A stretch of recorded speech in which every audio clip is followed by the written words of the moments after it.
सुजस आवाज राजस्थान, एक आवाज जो हमेशा आपके साथ, जन जन के साथ हाजिर है। ताज़ा तरीन पेशकश।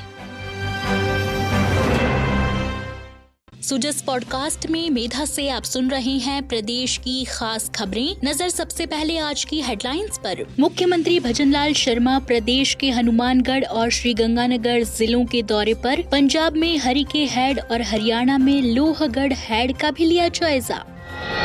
मुख्यमंत्री ने हनुमानगढ़ में किसानों के साथ किया संवाद। लखोवाली हेड, घग्गर डायवर्जन चैनल और घग्गर नदी का किया निरीक्षण।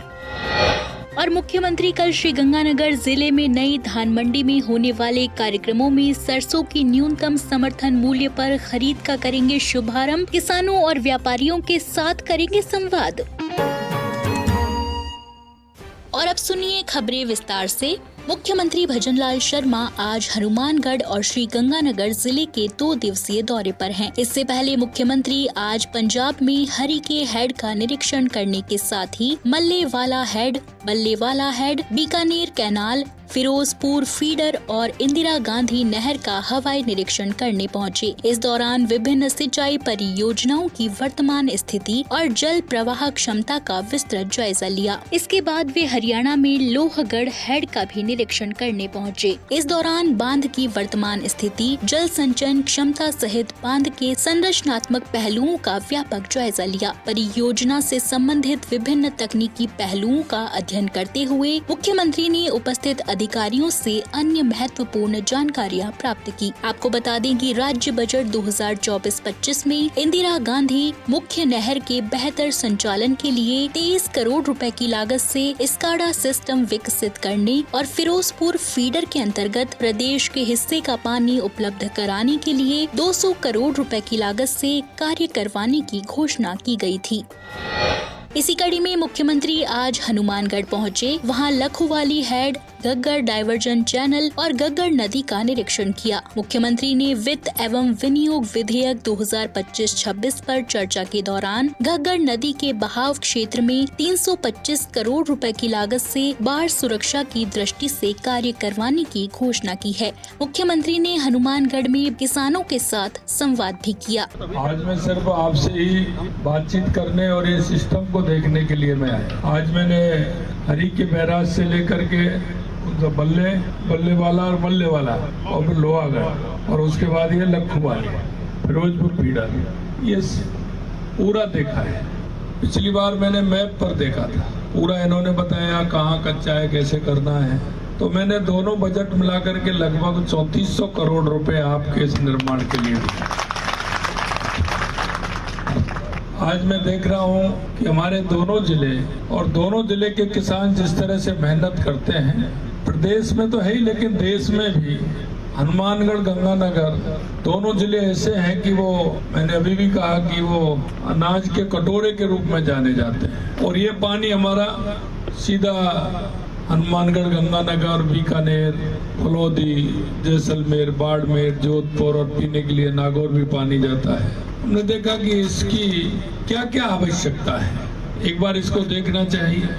अभी हमने देखा है कि कुछ नहरें ऐसी हैं कि जिनमें काम की आवश्यकता है, काफी लंबे समय से उनमें काम नहीं हुआ। हम हरियाणा से भी बात करेंगे, पंजाब से भी बात करेंगे और ठीक प्रकार से आपको पानी कैसे मिल सकता है। मेरे को बताया कि अगर इनकी मरम्मत हो जाए और पक्के बन जाए तो 30-35% का फायदा हमें हो जाएगा। मैंने कहा 30-35% का फायदा हो जाएगा। बोले हाँ 30% का फायदा हो जाएगा। तो हमने सोचा कि पानी हमारा आ रहा है, अगर हमारे प्रयास से 30% पानी अगर आपको ज्यादा मिले और हमारा किसान को उसका लाभ हो तो निश्चित रूप से हम करेंगे। और इसीलिए हमने उसको किया है। यहाँ की नहर प्रणाली बेहतर बनाने के संकल्प के साथ काम कर रहे हैं। इसी कड़ी में मुख्यमंत्री कल 9 अप्रैल को श्रीगंगानगर जिले में नई धान मंडी में आयोजित होने वाले कार्यक्रम में सरसों की न्यूनतम समर्थन मूल्य पर खरीद का शुभारंभ करेंगे। इसके साथ ही वे किसानों और व्यापारियों के साथ भी संवाद करेंगे। राज्य सरकार किसानों का जीवन स्तर बेहतर बनाने और उनकी फसलों का उचित मूल्य दिलाने के लिए कृत संकल्पित है। सरकार द्वारा गेहूं की MSP पर प्रति क्विंटल 150 रुपए का अतिरिक्त बोनस देने के निर्णय के साथ साथ खरीफ सीजन 2024 में दलहन और तिलहन फसलों की 4,700 करोड़ रुपए से अधिक की खरीद की गई है। रबी सीजन 2025-26 के लिए सरसों और चने की खरीद के लिए भी रजिस्ट्रेशन शुरू हो चुका है। मुख्यमंत्री श्रीगंगानगर में ही शिवपुर हेड का जायजा लेंगे। इसके बाद वे जिले के सूरतगढ़ पहुंचकर सुपर थर्मल पावर स्टेशन का निरीक्षण कर विद्युत उत्पादन कार्यों का भी जायजा लेंगे। इसके साथ ही अधिकारियों के साथ बैठक कर उन्हें जरूरी दिशा निर्देश भी देंगे।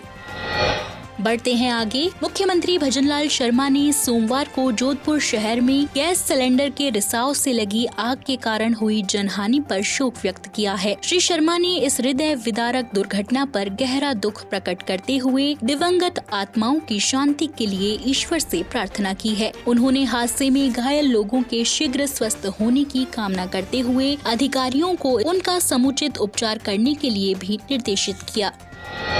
उप मुख्यमंत्री दिया कुमारी की अध्यक्षता में और पर्यटन शासन सचिव रवि जैन की उपस्थिति में पर्यटन भवन में सोमवार को समीक्षा बैठक आयोजित की गई। दिया कुमारी ने अधिकारियों को निर्देश देते हुए कहा कि स्वदेश दर्शन 2.0 योजना के अंतर्गत सीकर में श्री खाटू श्याम जी मंदिर में विकास कार्य शीघ्र शुरू करवाए जाएं। उन्होंने इस संबंध में ही एक बैठक श्री खाटू श्याम जी में ही करने के निर्देश दिए। उन्होंने निर्देश दिए कि धार्मिक आस्था के केंद्र श्री खाटू श्याम जी में भव्य रूप से विकास कार्य करवाए जाएं। उन्होंने स्वदेश दर्शन 2.0 योजना के अंतर्गत सीकर में श्री खाटू श्याम जी मंदिर में विकास कार्य के लिए केंद्र सरकार की ओर से 87 करोड़ रुपए की स्वीकृति को राज्य में धार्मिक पर्यटन विकास के लिए महत्वपूर्ण बताते हुए कहा कि इस संबंध में वे श्री खाटू श्याम जी में ही बैठक लेंगी। उप मुख्यमंत्री ने शेखावटी की हवेलियों के संरक्षण के लिए भी आवश्यक बैठक लेकर कार्य किए जाने के लिए निर्देश प्रदान किए। इसके साथ ही उन्होंने अल्बर्ट हॉल पर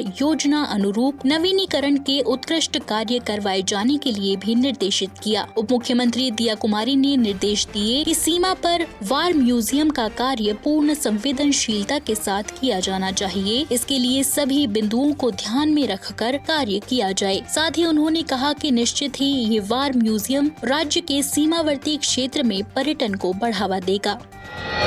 और चलते चलते कृषि एवं उद्यानिकी मंत्री डॉक्टर किरोड़ी लाल मीणा ने कहा कि विभागीय अधिकारी बजट घोषणाओं को प्लानिंग के साथ तय समयावधि में 100% पूरा करें। बजट घोषणाओं के क्रियान्वयन में किसी भी प्रकार की लापरवाही बर्दाश्त नहीं की जाएगी। भ्रष्टाचार के खिलाफ जीरो टॉलरेंस अपनाए जाने के लिए भी उन्होंने निर्देश प्रदान किए। डॉक्टर किरोड़ी लाल मीणा सोमवार को पंत कृषि भवन में विभागीय अधिकारियों के साथ समीक्षा बैठक को संबोधित कर रहे थे। इस दौरान उन्होंने योजनाओं के बेहतर क्रियान्वयन और संचालन के लिए अधिकारियों को निर्देशित किया। उन्होंने कहा कि घोषणाओं की निरंतर समीक्षा की जा रही है। ऐसे में अधिकारीगण किसी भी स्तर पर कोई कमी नहीं छोड़ें। कृषि एवं उद्यानिकी मंत्री ने बैठक में वर्ष 2024-25 की बजट घोषणाओं की क्रियान्विति की समीक्षा की। बैठक में उन्होंने प्रधानमंत्री फसल बीमा योजना के तहत किए जा रहे क्रॉप कटिंग और पोस्ट हार्वेस्टिंग नुकसान के बारे में विस्तृत जानकारी ली। उन्होंने बताया कि प्रधानमंत्री फसल बीमा योजना में 15 मार्च तक राज्य सरकार द्वारा 3,415 करोड़ रुपए के बीमा क्लेम का भुगतान किया जा चुका है। सोयल हेल्थ कार्ड योजना की समीक्षा करते हुए उन्होंने कहा कि ज्यादा से ज्यादा कृषकों को सोयल हेल्थ कार्ड बनवाने के लिए जागरूक किया जाए, जिससे कृषक सोयल हेल्थ कार्ड के अनुसार अपने खेत की मिट्टी में हो रहे पोषक तत्वों की कमी की जानकारी प्राप्त कर उन्हें दूर कर सकें।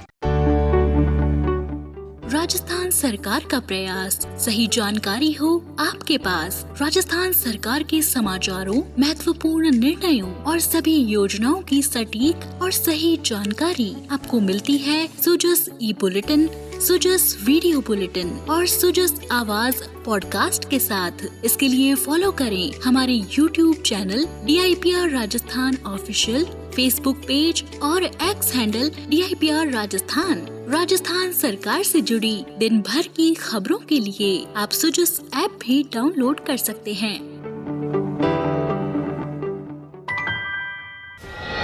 तो आज के सुजस पॉडकास्ट में इतना ही। मेधा को दीजिए इजाजत। कल फिर होगी आपसे मुलाकात। तब तक के लिए नमस्कार।